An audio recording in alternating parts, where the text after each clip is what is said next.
J.S. Bhansali, Bhopal. हां हां हां. मोक्षप्राप्तीसाठी मनुष्यगतीच सर्वश्रेष्ठ आहे. ह्या आणि अशाच द्वारेच मोक्षात जाणं संभव आहे. पण वर्तमानात प्राप्त एका मनुष्यगतीने तर हे संभव नाही आहे. कारण ही कर्मबंधनं इतकी जास्त आहेत. अर्थात पुन्हा पुन्हा चांगली गती मिळेल, पण शेवटी आणि कर्मबंधनं संपवू शकू यासाठी वर्तमान जीवनात काय पुरुषार्थ करणं उचित आहे. पण पुन्हा पुन्हा चांगली गती मिळाली आणि शेवटी एकतर टाईम असा येईल ना, आम्ही कर्मबंधनं संपून मोक्षमार्गात पुढे जाऊ. हो. तर मग आपण पुन्हा पुन्हा जन्म घेऊन तिथपर्यंत पोचतो, तर आजच ती लास्ट स्टेज का नाही आली. हां, पण जसा अनुभव येतो आहे की जे इतके कर्मबंधन आहेत की कदाचित ही माझी स्वार्थ भावना असेल की कदाचित मनुष्य जीवनात नाही संपली आणि त्याच्यानंतरचं जे जीवन मिळेल ते जरुरी नाही आहे की मनुष्य जीवनच असेल.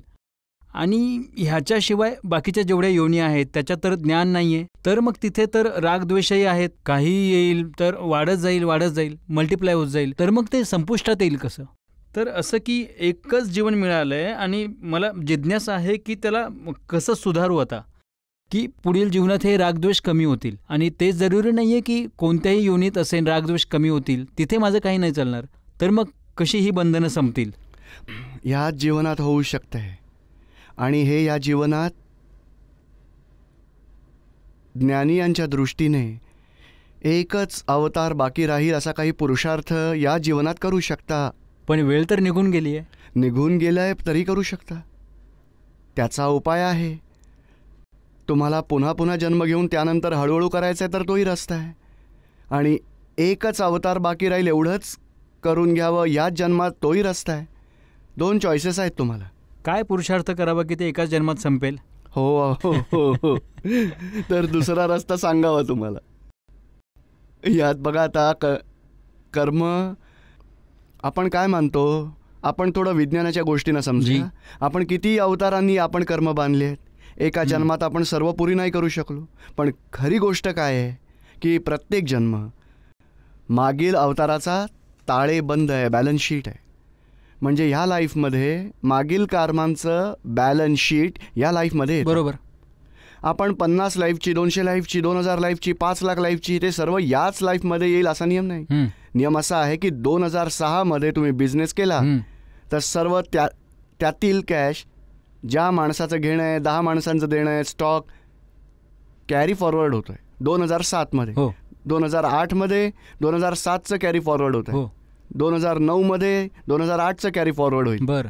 तर या लाईफमध्ये तुम्ही जे भोगत आहात ते तुमचं कर्मफळ भोगायचे राहिले मागच्याच लाईफचे. 2006 मध्ये 2005चंही कॅरी फॉरवर्ड होईल आणि ते नंतर संपून जातात. आणि 2006 मध्ये तुम्ही 2000 लोकांशी व्यापार केला तर 2000 माणसं कॅरी फॉरवर्ड नाही होणार. कमी. त्यातील 2005 वाला एखादा समजा की बॅलन्स आहे तर एखादा माणूस 10 लाख घेतले आणि दिले नाही, त्याने तर तो कॅरी फॉरवर्ड होईल.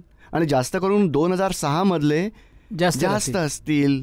त्यातही 2000 मधील हार्डली 6 माणसं कॅरी फॉरवर्ड होतील. आणि स्टॉक आहे, बॅलन्स आहे आणि 6 माणसं आहेत आणि तो पूर्वीचा शिल्लक.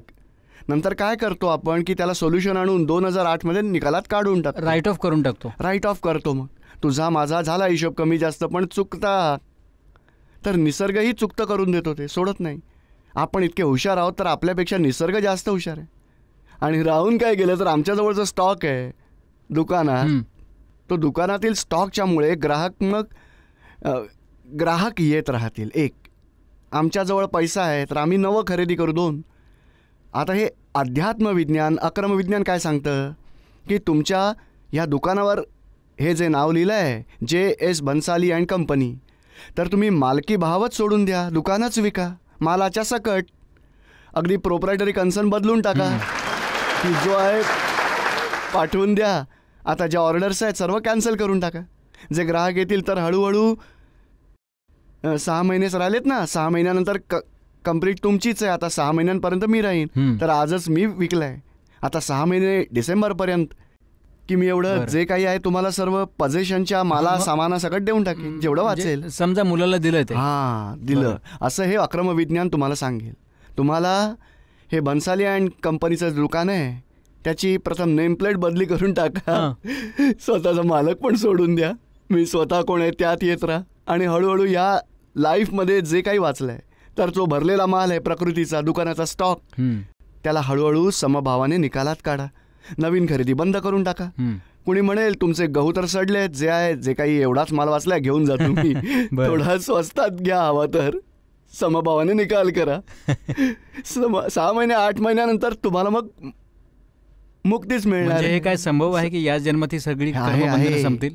हे काय 2 प्रकारचे रस्ते आहेत. एक क्रमिक मार्ग आहे, ते काय काम करतात की जुना माल पुराणा माल विकतात, चांगला चांगला खरेदी करतात आणि दुसऱ्या दिवशी त्याला मग राहावं लागतं. नंतर दुसरा जुना काढेल, नवा खरेदी करेल, निरंतरता चालतच. एक अवतार दुसरा अवतार करत करत करत स्थूल परिग्रह सोडून दिला, नंतर सूक्ष्म परिग्रह सोडावा लागतो. क्रोध आहे, मान आहे, मोह आहे, लोभ आहे, विकार, आणि हळूहळू सोडत सोडत अहंकाराला एवढा शुद्ध करावा लागतो आहे, त्यातले क्रोध मान माया लोभ संपुष्टात येतात, तेव्हा शुद्धात्म्याची प्राप्ती होते. कित्येक अवतारांच्या नंतर ती स्थिती प्राप्त होते. आणि दुसरा रस्ता आहे की बाबा दुकानाच्या माल सामानाबरोबर नेमप्लेटच्या बरोबर सर्व समर्पण करा, मग एकमेव शुद्धात्मा वाचेल. आणि जी कर्मफळं आहेत लाईफची तेवढीच तुम्ही निकालात काढून बाकी राहतील. कर्मबीज तर तुम्ही जाळून टाका. ज्ञानविधीतही दादाजींचं ज्ञान असं आहे की नवे कर्म स्टॉप होतात आणि जुने या लाईफचे जितके कर्म आहेत.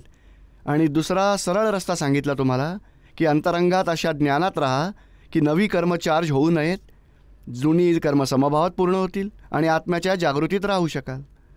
तर एकाच लाईफमध्ये नंतर जी ज्ञानाची जागृती येईल तेवढेच दुसऱ्या लाईफमध्ये कॅरी फॉरवर्ड होईल. आणि ही जी कर्मफळं आहेत तुम्ही भोगली आहेत, नवी कर्मबीजं जळून गेली आहेत, नवी कर्मबंध बांधली नाही तर आपल्या नेक्स्ट लाईफमध्ये काही येणारच नाही. तर हे अक्रम विज्ञान असं आहे की एक अवतारी पदापर्यंत पोहोचू शकतो. कशा तऱ्हेने? तर आमचे आर्त ध्यान, रौद्र ध्यान बंद होऊन जातं, शुक्ल ध्यान प्रचितीत म्हणजे सुरू होत जातं. शुक्ल ध्यान, मी शुद्धात्मा आहे आणि कोणाला दुःख झालं तर तुम्ही रागद्वेषातून सुटण्यासाठी प्रतिक्रमण करत राहा, भावप्रतिक्रमण. तर व्यवहारात धर्म ध्यान राहील आणि निश्चितच शुक्ल ध्यान राहील. आर्त ध्यान, रौद्र ध्यान संपून जाईल. त्याचा एक अवतार बाकी राहील तर कमीत कमी. आणि इथून महाविदेह क्षेत्र सिमंदर स्वामींच्या जवळ जन्म होईल आणि तिथून केवल ज्ञान प्राप्तीनंतर निर्वाण होऊन मुक्ती मिळू शकेल, कमीत कमी एक. आणि थोडा हिशोब बाकी राहिला तर एकाऐवजी 2-3 अवतार होतील. हां, तर शंका ही आहे की ते जे 2-3 अवतार होतील त्यात काही कर्मबंधनं नाही होणार? नाही, त्यात का मी सांगू तुम्हाला. असं समजा की तुम्हाला इथून कलकत्त्याला जायचं आहे तर एक नाईट हॉल्ट करावं लागेल की नाही. तर हा एक अवतार म्हणजे वे टू मोक्ष, पण वाया 1-2 अवतार ऑन वे टू अ मोक्ष. कुणी दूर असेल, कच्छच्या बॉर्डरवर राहतोय तर त्याला 2 नाईट काढावे लागतील कलकत्त्याला जाता जाता, 3 नाईट्सही काढावे लागतील ऑन वे टू द मोक्ष. असं आहे, वे टू मोक्ष 1-2 अवतार राहून जातील. हे विज्ञान असं आहे की एकावतारी बनू शकता. आणि त्यासाठी सिम्पल एक्झाम्पल बघा. समजा आता आपल्याला इथून अमेरिकेला जायचं आहे तर आपलं दुकान आहे, आपण काय करू, हळूहळू नेमप्लेट विकून टाकली, माल सामानासकट डिसेंबरपर्यंत आपण हळूहळू निपटून टाकलं. मग तर येथील एकेका व्यक्तीच्या बरोबर जमिनीचा सौदा, दुकानाचा सौदा हे सर्व संपवून निघालो आपण तर कोणी थांबवू नाही शकणार अमेरिकेला जाण्यासाठी. तर असंच आपल्याला महाविदेह क्षेत्र सिमंदर स्वामींच्या जवळ पोहोचायचं आहे. ते ध्येय ठेवलं पाहिजे की इथून सरळ मोक्ष आहे ना, वाया महाविदेह क्षेत्र. तिथे 4था आरा चालू आहे सिमंदर स्वामींच्या जवळ. महाविदेह क्षेत्रात मोक्ष खुला आहे. तर आपण ही भावना करून तिथे चालत जाऊया. तर इथले राग, द्वेष, मोह, हिशोब सर्व संपवावे लागतील. आणि त्यासाठी तुम्हाला ज्ञानाची चावी सांगतोय की कसे राग द्वेष संपवून टाकू शकतो आणि नवी कर्मबंधनं नाही होऊ देऊ शकत. तर हे ज्ञान असं आहे की तुमचे या संसारातील व्यक्तींच्या बरोबरचे रागद्वेषाचे हिशोब पूर्ण करण्याची चावी मिळून जाईल. आणि दिवस रात्र तुम्ही त्या चावीने जागृतीत राहता तर एकेका व्यक्तीच्या बरोबरचे हिशोब पूर्ण होतात. मग तुम्हाला कोणी थांबवू नाही शकणार महाविदेह क्षेत्रात जाण्यासाठी. आणि तुमची सिमंदर स्वामींची आराधना, भक्ती, प्रार्थना वाढेल तर आपली त्यांच्या भक्तीने मग त्यांच्यासोबतचा हिशोब वाढेल. तर इथे हिशोब पूर्ण करतोय, तिथे हिशोब वाढवतोय. तर मग एखाद्या अवतारात तिथे पोचला तर तिथून मोक्ष मिळून जाईल. असं म्हटलं जातं की जीवनाचा अंतिम क्षण जो आहे तो पुढील जीवनाची तयारी आहे. खरी गोष्ट. त्या अंतिम क्षणासाठी काय तयारी करावी? बघा, इतकंच समजा की वर्तमान जितकं सुधारेल तितका अंतिम क्षण सुधारेल. वर्तमानच सुधारायचं आहे, कारण की वर्तमान सुधारा, दुसरं वर्तमान येईल, त्याला सुधारा, तिसरं वर्तमान येईल, त्याला सुधारा. जो वर्तमान सुधारतोय त्याच्या अंतिम क्षणाचं वर्तमानही सुधारत जाईल. समजलं? कारण की अंतिम क्षण साऱ्या जीवनाची बॅलन्स शीट असते. जी. आपण आजच वर्तमान सुधारत राहू तर आपली बॅलन्स शीट वाढेल, तीच आमच्या लास्ट मोमेंटला हजर असेल. आणि ही ज्ञानाची दादाजींचा अनुभव आहे. दादाजींचं ज्ञान ज्यांनी ज्यांनी घेतलं आहे सर्वांचाच अनुभव आहे. ज्यांच्या दारीही मृत्यू झाला आहे, सर्वांना लास्ट मिनिटपर्यंत, लास्ट मोमेंटला शुद्धात्म्याची जागृती राहते आणि समाधी दशा राहते. मृत्यूच्या वेळी काहीही शोक नाही, दुःख नाही, वेदना नाही, आत्मभावात देह सोडून जातो. समाधी मरण म्हटलं जातं. हां, अशी इच्छा आहे. समाधी मरण असं लाखो माणसांना आलेलं आहे आणि नंतरही येईल, हे ज्ञानच असं आहे. आणि ह्या ज्ञानानंतर सर्वांना समाधी मरण आलेलं आहे. आणि ज्यांचे समाधी मरण झालं आहे त्यांच्या एका अवतारात मोक्षही होईल, मग मरण येतच नाही. कारण की आता त्याचा मृत्यू होतच नाही. त्याला समजलं की कपडा फाटलाय, निघून जाईल, आता दुसरा मिळेल मला, मी तर शाश्वत आहे. त्याच अनुभवाच्या मृत्यूला त्यालाच समाधी मरण म्हणतात. मग तर हा आत्म्याचा अनुभवच मोक्षाची प्राप्ती करून देतो. आणि इथेही मृत्यूच्या वेळी वाटतं की माझा विनाश नाही आहे, या शरीराचा विनाश आहे, मी तर शाश्वत आहे, अविनाशी आहे. या भानासहित राहतो स्वतः लास्ट मोमेंटमध्येही. एक छोटासा प्रश्न आहे की जेव्हा काही स्वाध्याय वा काही प्रतिक्रमण किंवा काही करायला बसतो तर जे काही वाचतेवेळी लक्षात राहील असं म्हणतो, वाचतेवेळी लक्षात ठेवताना कधी मन जे आहे तिथून उडून जातं, तर ते शब्द समोर नाही आहेत, तर काही, तर ती काय बाधा आहे त्या प्रतिक्रमण स्वाध्याय करण्यासाठीची? बाधा होतच असते. पण हे काय आहे की आपण परक्यांसाठी गोष्टी करतो, आपल्यासाठी नाही करत. आता आपली सुख जेव्हा सुरू होतील तेव्हा मन स्थिरच राहील. आणि डिस्टर्ब करा, नको करू, आपल्याला काहीच त्रास नाही होणार. कारण की आपण आपल्या आत्म्यामध्ये आलेले आहात. हे काय होत आहे, हे मन आहे, हे बन्सालीजींचं आहे, तुमचं नाही आहे. तुम्ही देहाध्यासात आहात तोपर्यंत तुम्हाला वाटेल की मन मला डिस्टर्ब करते, त्याला स्थिर करा, पकडा, बंद करा. अरे बन्सालीच तुमच्यातून वेगळे होत जातील. तुम्ही स्वतःच आत्म्यात याल, नंतर मन, वाणी, वर्तन, बुद्धी, चित्त, अहंकार सर्व डिस्चार्ज परिणाम आहेत. जर संकल्प विकल्प आले तर काही फरक नाही पडणार? तो येणारच नाही. संकल्प विकल्प ही वेगळी गोष्ट आहे. हे संकल्प विकल्प कोण करतं आहे? मन नाही, मन नाही करू शकत. बघा, विकल्प कशाला म्हटलं जातं? काय नाव आहे तुमचं? जयसिंग. हा, जयसिंग. मी जयसिंग आहे, मी जयसिंग आहे. आपण स्वतः आत्मा आहात. आणि अज्ञानतेमुळे माहीत नाही आहे, आणि अज्ञानतेने तुम्ही मानलत की तोच मी जे नाव दिलं जयसिंगजी, तो भाव, त्याला विकल्प म्हटलं जाईल. हे शरीर माझं आहे, घर माझं आहे, ते मी पण त्याला संकल्प असं म्हटलं जातं. आणि मी स्वतः कोण आहे जागृती मिळत जाईल, निर्विकल्प होऊन घ्याल. आणि नंतर जे मन सांगेल त्याला संकल्प विकल्प नाही, तो विचार आहे. विचार, मन जे सांगतं अध्यवसन म्हटलं जातं, ते एक्झॉस्ट होत असतं, सांगून एक्झॉस्ट होतं. तर तुम्ही त्याला दुरून बघायचं आहे, जाणून घ्यायचं आहे. मग विचार मनाचे आहेत, मी त्याचा ज्ञाताद्रष्टा आहे. तर विचारही संपून जात राहतील, एक्झॉस्ट होऊन जातील, आणि तुम्ही आत्म्याच्या निर्विकल्प दशेत राहू शकाल. समजताय का तुम्हाला? तेव्हा या ज्ञानविधीतच तुमची ही सुरुवात होईल जागृतीची. उद्या परवा ठेवलाय ज्ञानविधी, तुम्ही जरूर ज्ञान घ्या. आणि ज्ञानात तुम्हाला सांगतात आत्म्यात राहण्याच्या चाव्या, त्याला 5 आज्ञा असं म्हणतात. जीवनाचा व्यवहार चालेल कसा, तर आपण आत्म्याच्या जागृतीत राहू आणि नवी कर्मबंधनं नाही होणार. त्याची चावी तुम्हाला सांगू, त्या जागृतीत राहायचं आहे तुम्हाला त्यात.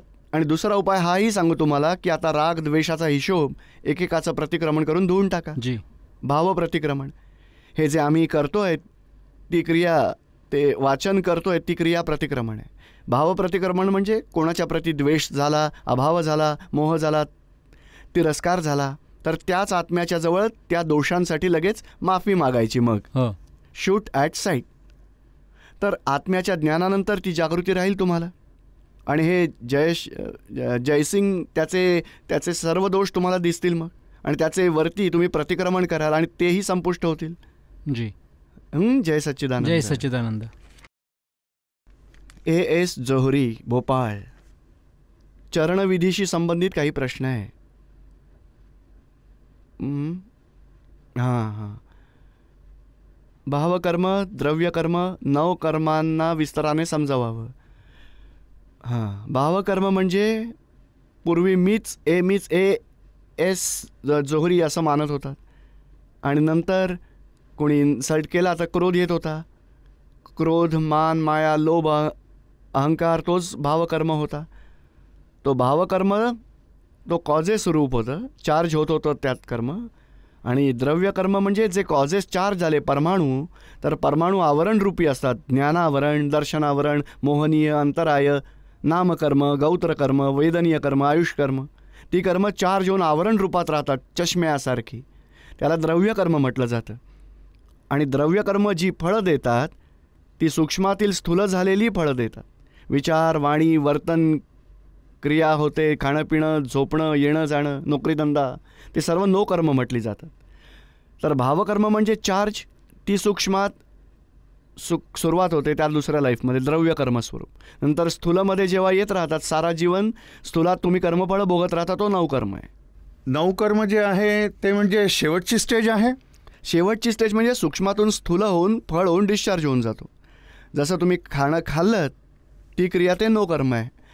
आतमध्ये शाता अशाता होती आहे, मजा आली, शाता तो द्रव्यकर्माचा इफेक्ट आहे. आणि नंतर अशातेमध्ये अजागृतीने मी खाल्लं, मजा आली, मला पुन्हा मिळेल तर चांगलं आहे, तो रागद्वेष करता, ते भावकर्म आहे. आणि रागद्वेषाचे दुसऱ्या लाईफचे बीज टाकणार. तर ह्या क्रिया तीन नवकर्म शाता अशाता फळ येण्यासाठी कार्यरत झालेत. त्या द्रव्यकर्मातून जेव्हा फळ येईल तेव्हा हे मधले संयोग मिळून कार्य होऊन जाईल. तर नवकर्म कार्य झालं ते नवकर्म आहे. आणि तिथून का झालं तर मग द्रव्यकर्माचं फळ आलं. द्रव्यकर्म सूक्ष्मातून स्थूल होऊन फळ देऊन संपुष्ट होऊन गेला. कोणी विष प्यायलं तरीही द्रव्यकर्मातील ते स्थूलात क्रियेत आलेलं आहे. आणि वाचलो आहोत तर तेही द्रव्यकर्मात होईल, आयुष्कर्म तर वाचेल. तर हे द्रव्यकर्म सूक्ष्मात आहे आणि स्थूलात कार्य दिसतं आहे. लक्षात आलं का आता? तुम्हाला आणि अज्ञानतेने रागद्वेष करतात, तो भावकर्म. रागद्वेषात क्रोध, मान तो द्वेष आहे. माया, लोभ तो राग आहे. रागद्वेष तोच भावकर्म आहे. मला काय झालं आहे, मीच जोहरी नाही, मीच शुद्धात्मा आहे, तर आमची दृष्टी बदलून गेली. आता क्रोध, मान, माया, लोभ सर्व डिस्चार्ज होतात एज जोहरीतील. आणि द्रव्यकर्मही डिस्चार्ज होतात आणि नो कर्मही डिस्चार्ज होतात. ह्या सूक्ष्मातून आपोआप संयोग मिळून फळं येत राहतील. आणि तुम्ही जाणून घ्याल की ए जोरी काय करतायत. फाईल 1 समभावाने निकाल करत राहील. तर आमचं भावकर्म, द्रव्यकर्म, नोकर्म सर्वातून आपल्याला मुक्ती मिळाली. दादाजींच्या ज्ञानामुळे मुक्त झालो आपण. समजताय का तुम्हाला? मी शुद्धात्मा आहे. माझा अगुरू लघु स्वभाव कसा होऊ शकतो? तो तर निर्विकार आहे. अगुरू म्हणजे काय आहे? क्रोध वाढत जातो, कमी होत जातो. मान दिला तर वाढत जातो, अपमानाने कमी नाही. ह्या शुद्धात्म्यात कसं येऊ शकते? नाही, शुद्धात्म्यात अगुरू लघु स्वभाव आहे आणि हे गुरु लघु प्रकृतीत आहेत. अहंकारात गुरु लघु असतात आणि शुद्धात्म्यात अगुरू लघु. तर तुम्ही पूर्वी प्रकृतीत राहताना मी एज जोरी म्हणायचात आणि मीही प्रकृती स्वरूप आहे. तर मला क्रोध झाला, माझा वाढला क्रोध, तर हा क्रोध, मान, माया, लोभ प्रकृतीचे गुण होते. आता तुम्ही वेगळे आहात, तर आता तुम्हाला कळलेलं आहे की हे सगळे प्रकृतीचे गुण गुरु लघु स्वभाव आहेत. आणि मी स्वतः अगुरू लघु स्वभावाचा आहे. अगुरू म्हणजे गुरुही नसतो, म्हणजे कोणता स्वभाव नाही आहे. गुरु आणि लघु स्वभावाने मुक्त, तो अगुरू लघु स्वभाव म्हटला जातो. आणि स्थूल संयोग, सूक्ष्म संयोग, वाणीचे संयोग पर आहेत आणि पराधीन आहेत. स्थूल संयोग म्हणजे 5 इंद्रियातून जे अनुभवास येतात त्याला स्थूल संयोग असं म्हटलं जातं. सूक्ष्म संयोग म्हणजे बुद्धीने समजता येतात. बुद्धीने नाही, हे चुकीचं बोलले पाप लागेल, हिंसा केली पाप लागेल, दुःख नका देऊ कोणाला. तर बुद्धीने चित्तामध्ये आकर्षण होतं, तर चित्तात बुद्धीने रागद्वेष आतून होतात. बुद्धीचा जो आहे अहंकार तो भोगायचा आहे, त्याला सूक्ष्म संयोग म्हटलं जातं. कोणीही बोलून टाकलं काही आणि अहंकाराने डिप्रेशन आलं, तर तुम्ही हे जाणा की हे जॉर्जींच्या अहंकाराला नुकसान झालेलं आहे. तर तुम्ही सूक्ष्मालाही जाणता. आंतरिक क्रोध, मान, माया, लोभ उभे राहिलेले आहेत, त्यांनाही तुम्ही जाणता. तर हे सूक्ष्मात जे काही होत आहे क्रोध, मान, माया, लोभ, तो सूक्ष्म संयोग म्हटला जाईल. स्थूल 5 इंद्रियांनी अनुभवास येतात. सूक्ष्मात क्रोध, मान, माया, लोभाने ते बुद्धीने समजून येतात. आणि वाणीचा संयोग म्हणजे स्पीच निघतही असतं, स्टॉप होतं, नंतर सुरू होतं. संयोग म्हणजे ज्याचा शेवट येतो सुरुवातही होते त्याचा अंतही येतो, पुन्हा सुरुवात होते त्याचा अंत होतो. तो संयोग स्वरूप आहे, वियोगी स्वभावाचा. आणि आम्ही स्वतःच आत्मा आहोत आणि असंयोगी आहोत, संयोग आणि वियोगाला जाणणारे आहोत. तर आम्ही स्थूलही जाणू शकतो, सूक्ष्मलाही जाणू शकतो, वाणीच्या संयोगालाही जाणतो आणि आम्ही त्यातून मुक्त आहोत. पण हे आमच्यापेक्षाही पराधीन आहेत. पण म्हणजे वेगळे आहेत. पराधीन म्हणजे व्यवस्थित शक्तीच्या ताब्यामध्ये, आपल्या ताब्यात नाही आहेत. मन वचन कायाची अवस्था निसर्गाची रचना आहे आणि व्यवस्थेच्या ताब्यात आहेत. सायंटिफिक सर्कमस्टेन्शियल एव्हिडन्सच्या कंट्रोलमध्ये आहेत, आपल्या कंट्रोलमध्ये नाही. आणि आपल्यापेक्षाही वेगळी पण आहे आणि पराधीन आहे. समजते आता तुम्हाला? ठीक आहे. जय सच्चिदानंद. श्रीमती प्रेमलता जैन, इंदौर. जैन धर्मात पंचमहाव्रताच्या बद्दल काही वाचलेलं आहे, पण चरणविधीमध्ये 6 महाव्रताची गोष्ट येते. तर 6वं महाव्रत कोणतं? हे पंचमहाव्रत जे आहे, महावीर भगवानांच्या नंतर पहिले महावीर भगवान, त्याआधी 4 महाव्रत होते. भगवान महावीरांनी 5वा महाव्रत ॲड केला, ब्रह्मचर्य. तर नंतरच्या आचार्य महाराजांनी 6वं महाव्रत जोडलेलं आहे, रात्री भोजन करू नका. बरोबर. 6वं महाव्रत त्याला म्हटलं जातं. बरं. समजताय का तुम्हाला? जय सच्चिदानंद. हां, जय सच्चिदानंद. सुशीला शर्मा, आग्रा. चरणविधीत जे 18 पापस्थानकांविषयी सांगितलेलं आहे ते जरा विस्ताराने समजवावं. 18 पापस्थानकं तर जैन शास्त्रात लिहिली गेली आहेत. त्यात कोणत्याही जीवाची हिंसा करणं, नंतर चोरी करणं, अदत्तादान, प्रजातिपद, नंतर खोटं बोलणं, परिग्रह करणं, नंतर राग द्वेष, क्रोध मान माया लोभ, नंतर मिथ्यत्व, कोणाची तरी चाहडी चुगली, हे सगळं काही करणं, कोणाची निंदा करणं, अशी 18 पापस्थानकं सांगितली आहेत. आणि ह्या व्यवहारात असे प्रकार आहेत की या निंदा नालस्तीने पापं बांधतील, हिंसेने पापं बांधतील, खोट्याने, चोरीने, रागाने, द्वेषाने, क्रोध मान माया लोभ, मिथ्यत्वाने, असे सर्व सांगितलेले आहेत. दादाजींनी एकच शॉर्टकटमध्ये सांगितलं आहे, कोणाला दुःख द्याल, दुःख देण्याची भावना असेल तिथेच पापकर्म चार्ज होतात. कुणाला सुख दिलं, सुख देण्याची भावना आहे, तिथून पुण्यकर्म चार्ज होतात शॉर्टमध्ये. आणि तुम्ही चरणविधीमध्ये तुम्ही प्रार्थना करून माफी मागता आणि अशी काही पापं झाली तर तुम्ही आलोचना, प्रतिक्रमण, पश्चाताप करता, क्षमा करा. समजताय का आता तुम्हाला? हो. जय सच्चिदानंद. जय सच्चिदानंद.